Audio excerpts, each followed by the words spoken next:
E se o céu não fosse o limite, mas o começo? Esta é uma jornada ao coração da fé católica, um mergulho na gloriosa ascensão de nosso Senhor Jesus Cristo, um evento que redefine nossa esperança e nossa missão na Terra. Convidamos você a reviver este momento crucial para nossa fé, para nosso conhecimento e vivência da devoção a Cristo, à sua Igreja e aos santos. Imagine a cena. Os discípulos, ainda maravilhados pela ressurreição, testemunham aquele que venceu a morte ser elevado aos céus. Mas para onde ele foi? O que eles sentiram naquele instante? Abandono, confusão ou uma nova e poderosa forma de presença? Prepare-se para desvendar como a partida visível de Jesus não foi um adeus, mas a inauguração de seu reino eterno, a abertura definitiva das portas do céu para nós e o envio poderoso para uma missão que atravessa os séculos e chega até você. Uma revelação profunda sobre fé, esperança e a vitória que já é nossa. Ecos da eternidade na terra. A poeira da crucificação ainda pairava no ar, misturada ao perfume inebriante da ressurreição. 40 dias. Um tempo suspenso entre a dor lancinante da Sexta-feira Santa e a glória indizível que estava por vir. 40 dias em que o Eterno caminhou novamente entre os seus, não como um fantasma fugidio, mas como presença real, palpável, embora diferente. O corpo de Cristo, glorificado desde o instante da ressurreição, trazia as marcas da paixão. Sim, mas agora transfiguradas, luminosas. Era ele, o Mestre, o amigo, o Senhor. As aparições se sucediam, quebrando as barreiras do medo e da incredulidade que ainda teimavam em assombrar os corações dos discípulos. Ele apareceu a Maria Madalena no jardim, transformando seu pranto em anúncio. Mostrou suas chagas a Tomé, convidando-o a tocar a realidade da ressurreição. Caminhou com os discípulos de Emaús, partindo o pão e abrindo-lhes as Escrituras, fazendo seus corações arderem. Reuniu-os no cenáculo, soprando sobre eles o Espírito e dando-lhes o poder de perdoar pecados. O Catecismo da Igreja Católica nos recorda que durante esses 40 dias, sua glória permanecia ainda velada sob os traços de uma humanidade normal. Ele comia e bebia com eles, não por necessidade física, mas por pedagogia divina, para provar que não era uma aparição etérea, mas o mesmo Jesus em corpo e alma e agora glorificado. Era um convívio familiar, íntimo, onde ele os instruía sobre o reino de Deus. Cada palavra, cada gesto, era uma semente lançada no terreno fértil, daqueles corações preparando-os para a missão que estava prestes a começar. Imagine a mente e o coração daqueles homens e mulheres, o turbilhão de emoções, a alegria transbordante de tê-lo de volta, a incredulidade teimosa que lutava contra a evidência dos sentidos, o medo residual das autoridades, a esperança renovada que começava a florescer como a primavera na Galileia. Eles o ouviam, tocavam nele, mas ainda não compreendiam tudo. Perguntavam-se: Senhor, será agora que restaurarás o reino de Israel? Suas mentes ainda estavam presas a expectativas terrenas, a um messianismo político. Jesus, com paciência infinita, redirecionava seus olhares, falava-lhes não de poder temporal, mas da força do Espírito Santo que receberiam. Esses 40 dias foram um tempo de cura, de confirmação, de preparação intensiva. Jesus estava solidificando a fé dos seus, entregando-lhes as últimas instruções, moldando os pilares da sua igreja. Ele estava preparando a partida visível, mas semeando a certeza de uma presença invisível e poderosa. Cada encontro era um ensaio para a ausência física, uma lição sobre como reconhecê-lo na fração do pão, na palavra proclamada, na comunidade reunida. O tempo da manifestação gloriosa se aproximava. O véu estava prestes a ser completamente erguido, não para separá-los, mas para uni-los de uma forma nova e definitiva ao mistério de Deus. O céu toca a Galileia. O cenário muda. Deixa para trás a intimidade dos encontros quase secretos, das portas fechadas por medo dos judeus. Agora, a convocação é aberta, sob o céu amplo da Galileia. Um monte. Lugar de encontro com Deus, de revelação, como o Sinai, como o Tabor. Ali, Jesus havia marcado o encontro com eles.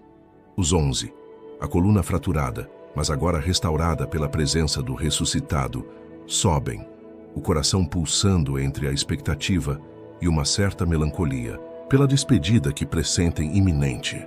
O ar da montanha é puro. Talvez o sol da manhã doure as encostas. Eles o veem. Alguns, ao vê-lo, prostram-se em adoração profunda, a alma rendida à majestade que agora brilha sem véus. Outros, porém, ainda duvidam. A honestidade do Evangelho não esconde essa fragilidade humana, essa luta constante entre a fé e a hesitação. Mesmo diante do próprio Senhor ressuscitado, é um espelho para nós, para nossas próprias batalhas interiores. Jesus aproxima-se. Sua voz, a mesma que acalmou tempestades e expulsou demônios, agora ressoa com a autoridade do universo. Foi-me dado todo o poder no céu e na terra. Não é uma reivindicação arrogante, mas a constatação de uma realidade divina. Aquele que se esvaziou na encarnação, que se humilhou até a morte de cruz, agora é exaltado pelo Pai, recebe o nome que está acima de todo nome, e desse lugar de poder absoluto, ele não os oprime, mas os envia. E depois fazei discípulos de todas as nações, batizando-os em nome do Pai, do Filho e do Espírito Santo, ensinando-os a observar tudo quanto vos ordenei. A missão é universal, sem fronteiras. Não se trata apenas de pregar, mas de fazer discípulos, de gerar filhos para Deus através do batismo na Trindade Santa, de ensinar a viver segundo o coração de Cristo. É a certidão de nascimento da Igreja Missionária. Marcos acrescenta a urgência: ide por todo o mundo, pregai o Evangelho a toda criatura. E os sinais acompanharão os que crerem, expulsarão demônios, falarão novas línguas, curarão enfermos. Não por mérito próprio, mas pela força daquele que os envia. Mas como realizar tarefa tão grandiosa? Com que força? Jesus conhece a fragilidade deles. Por isso reitera a promessa já feita: não vos afasteis de Jerusalém, mas esperai a promessa do Pai. Sereis batizados com o Espírito Santo dentro de poucos dias. E Lucas, em Atos, detalha a finalidade dessa força. Recebereis a força do Espírito Santo, que descerá sobre vós, e sereis minhas testemunhas em Jerusalém, por toda a Judéia e Samaria, e até os confins da terra. O Espírito Santo é o protagonista da missão, o sopro divino que capacitará aqueles homens simples a transformar o mundo. E então, o gesto final. Lucas, com sua sensibilidade única, descreve a cena com uma ternura que comove. Jesus os conduz para fora, até perto de Betânia. Ali ergue suas mãos chagadas agora gloriosas. Mãos que curaram, que abençoaram crianças, que partiram o pão. E os abençoa, uma bênção sacerdotal, definitiva. Não é um simples adeus, mas uma transmissão de graça, um selo de envio, um último olhar de amor infinito. E é nesse exato momento, enquanto os abençoava, que ele começa a se afastar, a ser elevado. A bênção não termina com a partida. Ela se perpetua, paira sobre eles, sobre a igreja, sobre nós, através dos tempos. O céu toca a Galileia, e a bênção de Cristo se torna a herança eterna dos seus discípulos, um olhar entre o céu e a terra. O ar parece ficar rarefeito, o tempo suspenso. Enquanto as últimas palavras da bênção ainda ecoam no coração dos discípulos, algo extraordinário começa a acontecer. Lentamente, majestosamente, Jesus começa a elevar-se do chão. Não há esforço, não há propulsão. É uma ascensão suave, natural para aquele que é Senhor do céu e da terra. Seus pés deixam o solo da Galileia, o solo que ele santificou com seus passos por 33 anos. Os olhos dos discípulos, arregalados, fixam-se nele. Um misto de espanto, adoração e talvez uma ponta de incredulidade toma conta deles. Queixo caído, a respiração presa. Tinham-no visto caminhar sobre as águas, multiplicar pães, ressuscitar mortos. Mas isto era diferente. Era a partida definitiva da sua presença física, como a conheciam. Era a glorificação manifesta, a reivindicação do seu lugar de direito junto ao Pai. Eles não desviam o olhar. Cada segundo é precioso, cada detalhe gravado na memória e na alma. O Mestre está indo embora, ou está chegando ao seu verdadeiro lar. E então, enquanto ele sobe, uma nuvem o ocultou a seus olhos. A nuvem. Na Bíblia, a nuvem nunca é apenas um fenômeno meteorológico. É o sinal da presença de Deus, a Shekinah, a glória divina que se manifesta e ao mesmo tempo se vela. A mesma nuvem que guiou Israel no deserto, que cobriu o Monte Sinai quando Deus entregou a lei a Moisés, que encheu o templo de Salomão. A nuvem que o cobriu no Monte Tabor, na transfiguração, de onde a voz do Pai proclamou: "Este é o meu Filho amado." Agora esta nuvem o recebe, o envolve, o subtrai à vista dos discípulos. Não é uma barreira, mas um portal. É o símbolo da entrada de Jesus na glória escondida de Deus, no mistério inacessível aos... Um silêncio profundo deve ter caído sobre o monte. O som do vento, o canto distante de um pássaro e o olhar fixo dos discípulos na nuvem que o havia engolido. O que sentiram? Um vazio pela ausência? Ou a plenitude de uma presença que agora transcendia o espaço e o tempo? A ascensão não é uma simples partida, uma viagem para as estrelas, como diria o Papa Bento XVI. É a entrada na comunhão íntima e permanente com Deus. Jesus não os abandona. Ele entra numa nova forma de estar com eles, todos os dias, até o fim dos tempos. A nuvem o oculta sim, mas para revelar sua verdadeira identidade e sua nova maneira de reinar. É o mistério que se revela e se esconde simultaneamente, convidando a fé, a confiança, a espera. Aquele olhar fixo no céu, perdido na nuvem luminosa, não seria o fim da história. Era apenas uma pausa, um momento de contemplação, atônita antes que a realidade da missão os chamasse de volta à terra. O céu havia tocado a terra de forma definitiva, e agora a terra precisava responder. A resposta viria em breve, trazida por mensageiros inesperados, vozes de branco e a missão que começa. O silêncio no monte é quebrado. Enquanto os discípulos permanecem paralisados, o olhar perdido no ponto exato onde a nuvem engolira seu Senhor, uma presença nova se manifesta, súbita, inesperada. Eis que 2 homens vestidos de branco lhes apareceram. Homens, ou mais que homens. A veste branca, na linguagem bíblica, evoca o mundo divino, a pureza celestial, a mesma cor das vestes dos anjos na ressurreição. São mensageiros do céu, enviados para despertar os discípulos do seu torpor contemplativo. Eles se colocam ao lado dos apóstolos, talvez com uma serenidade que contrasta com a agitação interior dos galileus. E então, a pergunta. Uma pergunta que não é repreensão, mas um chamado à realidade, um convite a mudar o foco.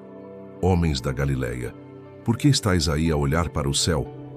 A pergunta ecoa no ar da montanha. Por quê? Porque o Mestre partiu. Porque esperam vê-lo, retornar imediatamente. Porque a beleza da visão os deixou extasiados e imóveis. A pergunta os obriga a confrontar sua própria inércia, a compreender que a contemplação do céu não pode paralisá-los na terra. Os mensageiros celestiais não os deixam sem resposta ou consolo. Confirmam a realeza daquele que partiu e anunciam sua volta. Esse Jesus que vos foi arrebatado para o céu há de vir do mesmo modo como o vistes subir. A promessa da parousia, da segunda vinda gloriosa, é reafirmada.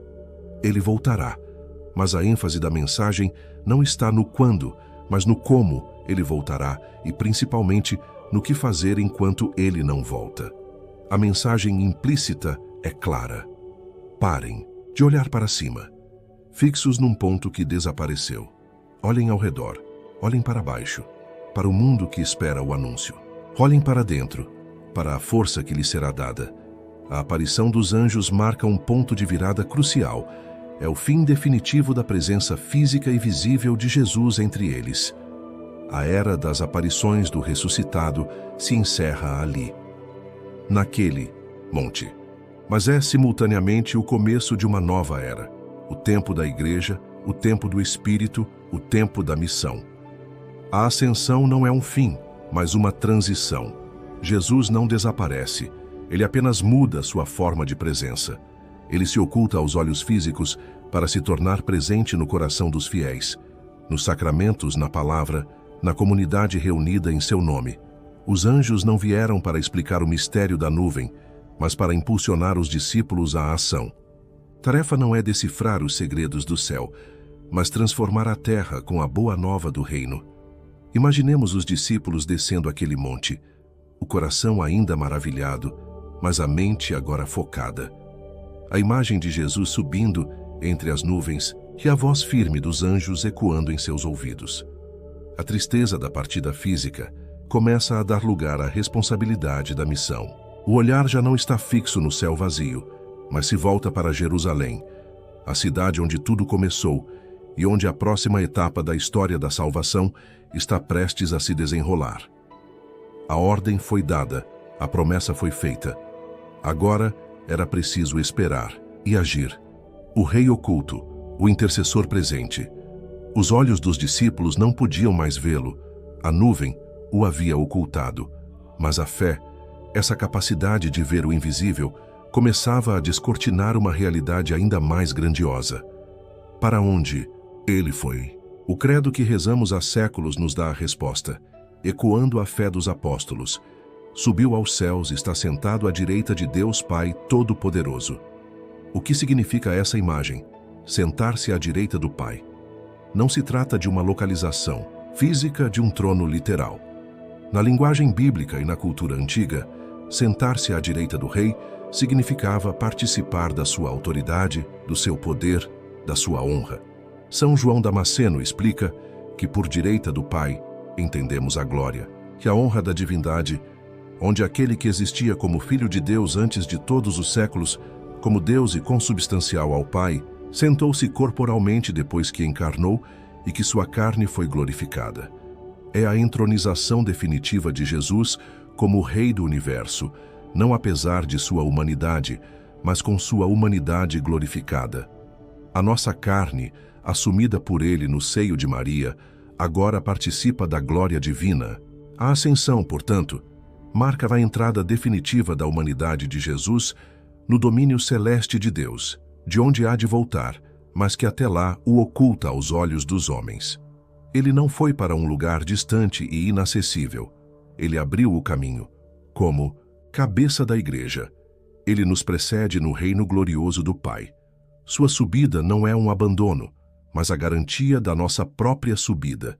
Ele foi preparar-nos um lugar.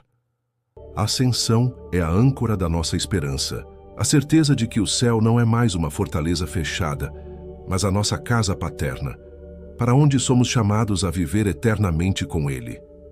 E o que Ele faz agora, sentado à direita do Pai? Descansa de sua obra? Não. Sua missão continua, de uma forma nova e poderosa.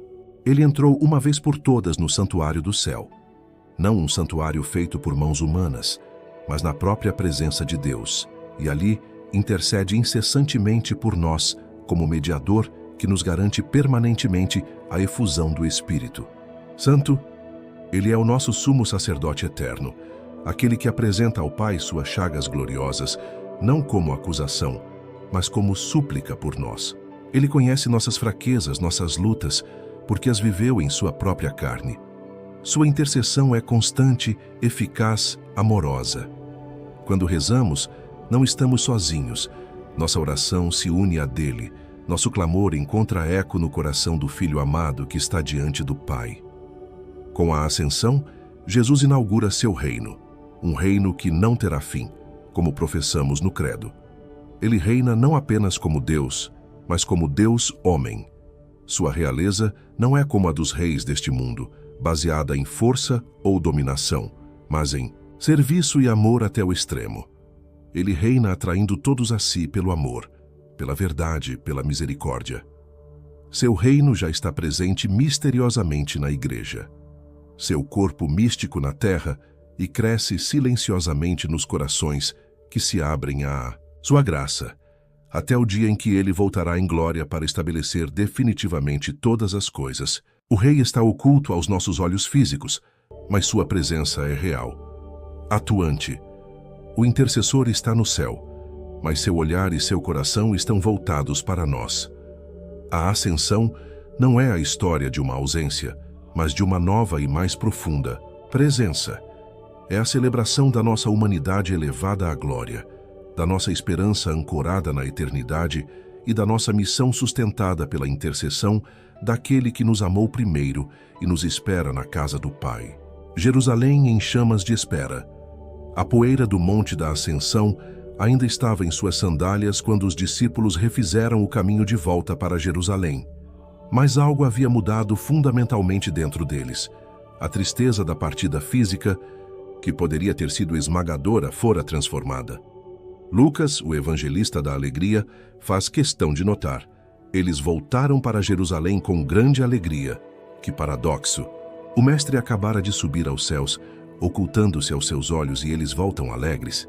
Sim, porque a ascensão não lhes roubou Jesus. Pelo contrário, revelou sua verdadeira identidade e sua nova forma de presença, confirmada pela promessa dos anjos e pela certeza interior plantada por suas últimas palavras e sua bênção. Onde encontraram refúgio e foco, estavam continuamente no templo, louvando a Deus. O templo, coração da vida religiosa judaica, torna-se o lugar onde sua alegria transborda em louvor. Mas não apenas ali. Os Atos dos Apóstolos complementam a imagem, mostrando-os reunidos também no cenáculo, o mesmo lugar da última ceia, agora transformado em berço da igreja nascente. Ali, perseveravam unanimemente em oração, juntamente com as mulheres, entre elas Maria, mãe de Jesus. Maria, a mãe, aquela que guardava todas as coisas no coração, desde a Anunciação até o Calvário, agora está ali, no centro da comunidade expectante. Sua presença silenciosa e orante é um farol de fé e esperança para aqueles apóstolos, ainda em formação. Ela, que gerou o Verbo encarnado pela força do Espírito Santo, agora espera com eles a nova efusão do mesmo Espírito, que gerará o corpo místico de Cristo, a Igreja. Sua fé inabalável, sua esperança serena, sua caridade ardente são o modelo para a comunidade. A espera não era passiva, não era um ócio ansioso. Era uma espera ativa preenchida pela oração unânime, pelo estudo das Escrituras à luz dos ensinamentos de Jesus.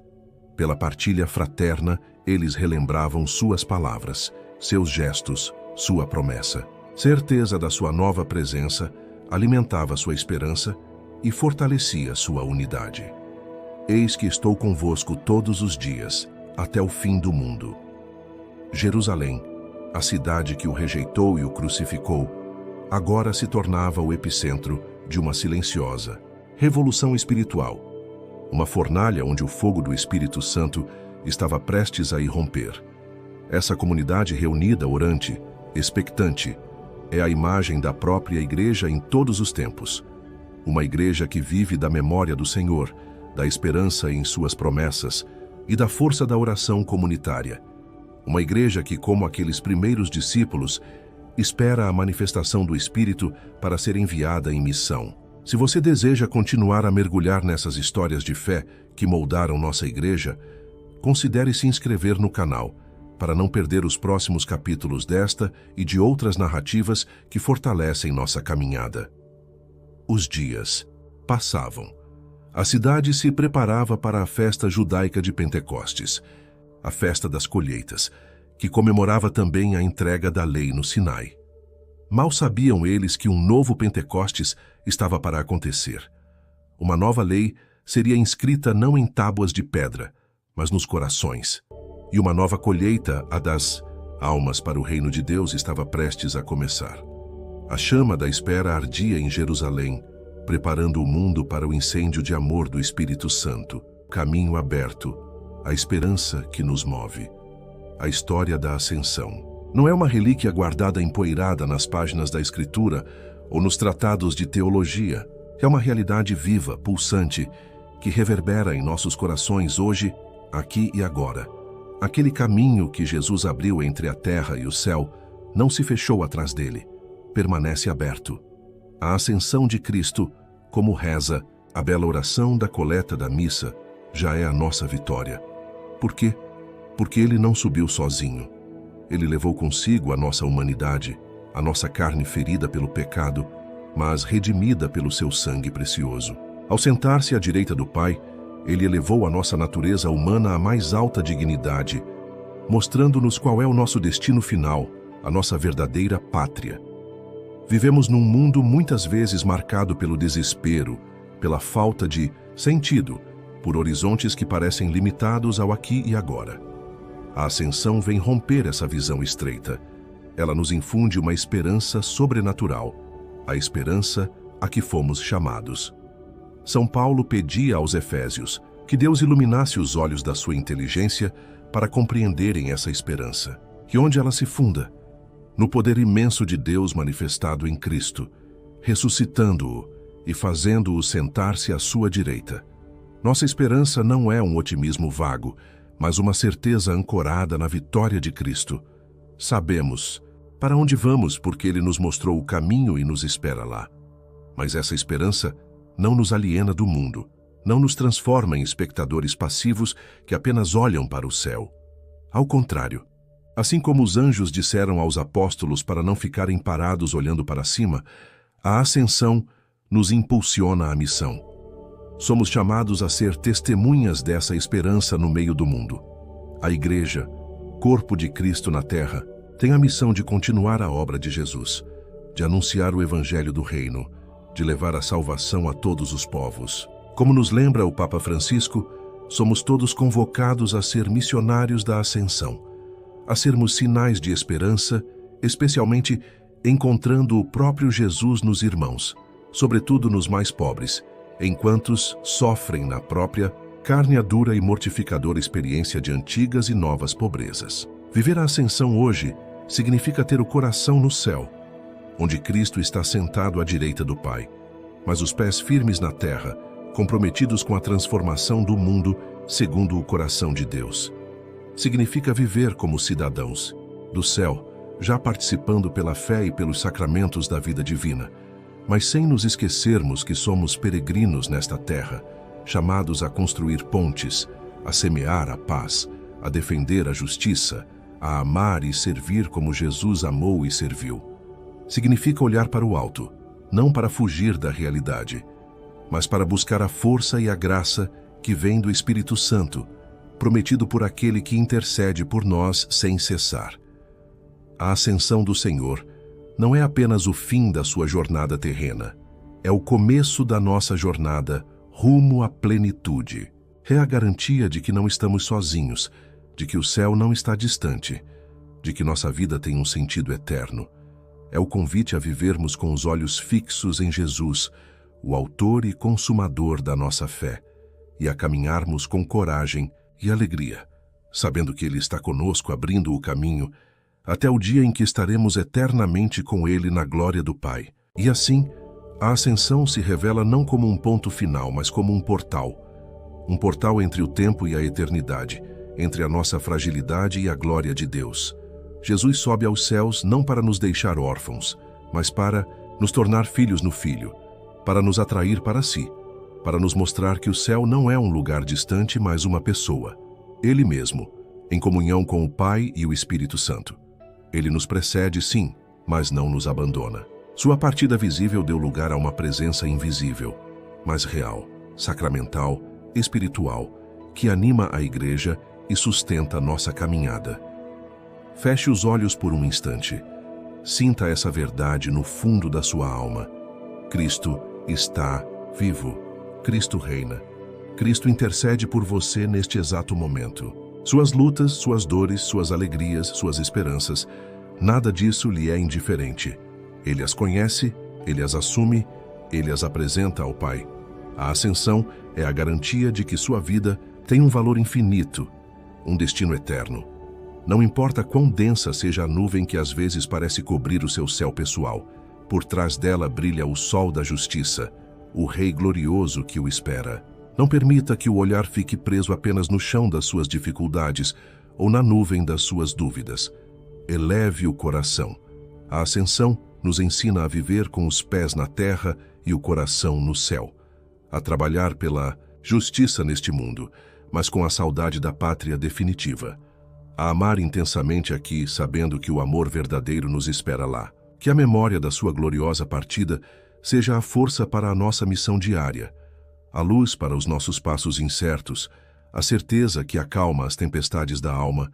Ele subiu, para que nós pudéssemos subir com ele. Esta história tocou seu coração? Despertou em você o desejo de conhecer mais profundamente a beleza da nossa fé católica, a força dos sacramentos, a intercessão dos santos e a presença viva de Cristo em sua igreja? Gostaríamos muito de ouvir sua reflexão, seus sentimentos. Deixe seu comentário abaixo. Compartilhe como a ascensão do Senhor ressoa em sua vida. E se ainda não faz parte da nossa comunidade, inscreva-se no canal para continuarmos juntos esta jornada de fé.